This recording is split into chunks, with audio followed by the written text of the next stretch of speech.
चलते चलते चलते चलते थक खंधे पे बिठा लो पापा। अंधेरे से डर लगता सीने से सीने से लगा लो ना पापा। पाल पाल पोछ कर बड़ा किया, अब जुदा तो अब जुदा तो मत करो ना पापा। अब डोली में अब डोली में बिठा दिया, आंसू तो आंसू तो मत बहाओ ना पापा, आंसू तुम मत बहाओ ना। सर्वप्रथम जेडी फोटोग्राफी की तरफ से आपको अपनी प्यारी बिटिया की शादी की बहुत बहुत बधाइयाँ। सर, हम जानना चाह रहे हैं, आपने 23-24 साल अपनी बिटिया को सीने से लगा के पाला पोसा, आज उनका शादी समारोह है, आप कैसा महसूस करते हैं? सर्वप्रथम जेटी फोटो स्टूडियो टनकपुर को मेरी तरफ से बहुत बहुत बधाई कि आप इस बिटिया के शादी कार्यक्रम में हमारे सहारे और हमारे सार्थक बने हैं। जहाँ तक आपका बेटी की विदाई के बारे में प्रश्न है, वेद पुराणों में, शास्त्रों में और संस्कृत के मनुवेद में कहा गया है, यत्र नार्यस्तु पूजन्ते रमन्ते तत्र देवता। यह पौराणिक युग से ही बिल्कुल सत्य गाथा थी कि महिलाओं को सम्मान दिया जाता था। कतिपय कारणों से उसमें विविधताएं थी, क्योंकि सारी जितनी महिलाएं, जितना ये बिटिया वर्ग है, ये देवी के नाम से जाना जाता है। आपने विभिन्न शास्त्रों में, विभिन्न मंत्रों में, विभिन्न नामकरण संस्कारों में यह महसूस किया होगा कि हम अपनी बेटियों का नाम आज से पूर्व में पार्वती, सरस्वती, लक्ष्मी, दुर्गा आदि नामों से संयोजित करते थे। तो इसका आशय किसी न किसी रूप में यह होता था कि जो हमारी ये बिटियाएँ हैं, ये देव कन्याएँ हैं, ये देवियाँ हैं, यह माना जाता है। जहाँ तक विदाई की बात आपने कही है, क्योंकि एक बाप वास्तव में पालता है। वर्तमान समय में बेटी बचाओ बेटी पढ़ाओ ये अभियान भी जारी है। तो इस क्रम में आजकल जो महसूस किया जाता है कि बेटी भी बेटे से किसी रूप में कहीं कम नहीं है और वो पूरे सार्थक रूप से अपने माँ बाप का सहारा बनती है।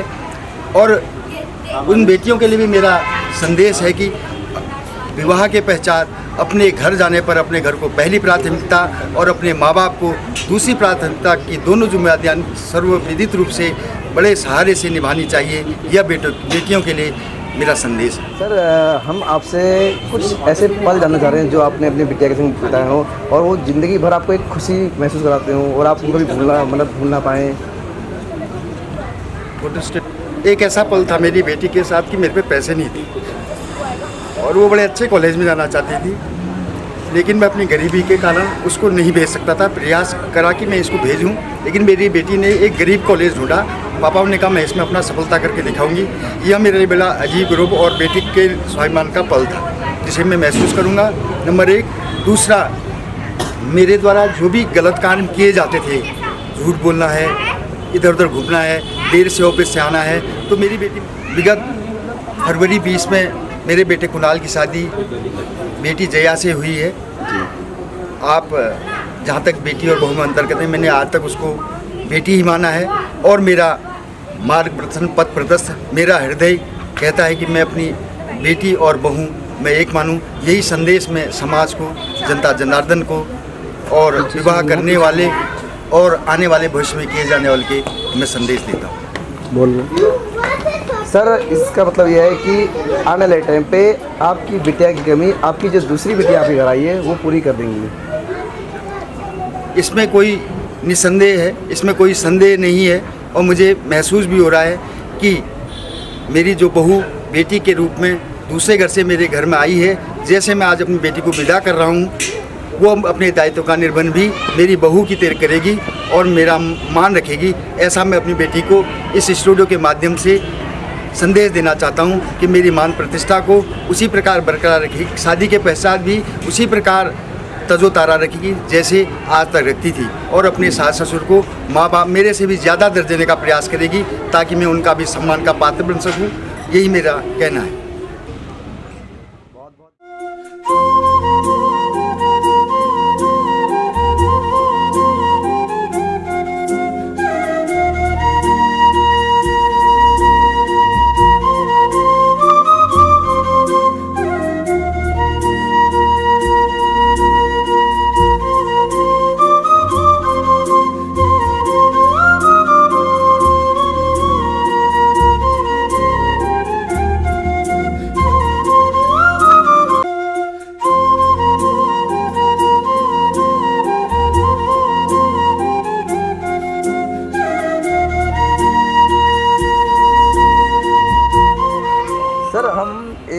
आपसे जानना चाह रहे थे, आपकी बेटी की विदाई के पश्चात आप कैसे महसूस करेंगे?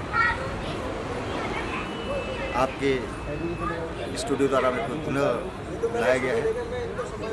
जहाँ तक महसूस का प्रश्न है, जीवन में कोई चीज़ अगर आपसे हो जाती है या छूट जाती है तो उसकी चिंता और उसकी याद बने रखना स्वाभाविक है। और जिस बेटी को हमने अपने 25-26 साल तक परिवेश किया है, उसके साथ समय गुजारे हैं, उसके साथ ऐसी खुशी का माहौल गुजारा है, उसका बुरा लगना स्वाभाविक है। अंततः उसके बावजूद भी हम उसको अपने दिल में बसा करके, दिल में याद करके उसके जीवन के, उसके उज्जवल भविष्य की सफल बार सुखी रहने की अपने स्तर से कामना करने का प्रयास करेंगे और ईश्वर से भी विनती करेंगे कि हमारे इस काम में अपना सहायक। सर, हमारे पहाड़ी में कुणाल 1 वर्ष तक हम अपनी लड़की के घर का पानी तक नहीं पिएंगे, तो इस बारे में आपके क्या विचार हैं? संस्कृत में सुभाषितानी में आलोक पुस्तक में एक श्लोक आता है, गतानुगतिको लोको न लोको पारमार्थिक बालुका लिंग मातेन तगच्छत्य। साधु ने एक लिंग देखा तो इस प्रकार कई लोग उस लिंग को देखते देखते लिंग बनाते चले गए। इस प्रकार कई लिंग बनते गए और वास्तविक लिंग की पहचान हट गई। इसी तरह से जिस समय से यह प्रथा शुरू हुई होगी कि पानी न पिया जाए, मैं इसको सरासर गलत मानता हूँ और आने वाले नवयुवकों को, आने वाले माता पिताओं को इस प्रथा को दूर करने का प्रयास करने के लिए प्रेरणा देने की अपेक्षा रखता हूँ। जहाँ तक मेरा व्यक्तिगत प्रश्न है, जिस प्रकार जानकी ने भगवान राम के साथ विवाह करने की छवि अपने हृदय में बनाई थी, उसी तरह मेरी पुत्री मेरे हृदय में विराजमान है। उसके घर का पानी पीना, क्या पानी तो जब चाहेंगे तब पिएंगे, उसके घर जा कर के पानी पीने को मैं अपना अधिकार, वो दायित्व, वो कर्तव्य समझूँ।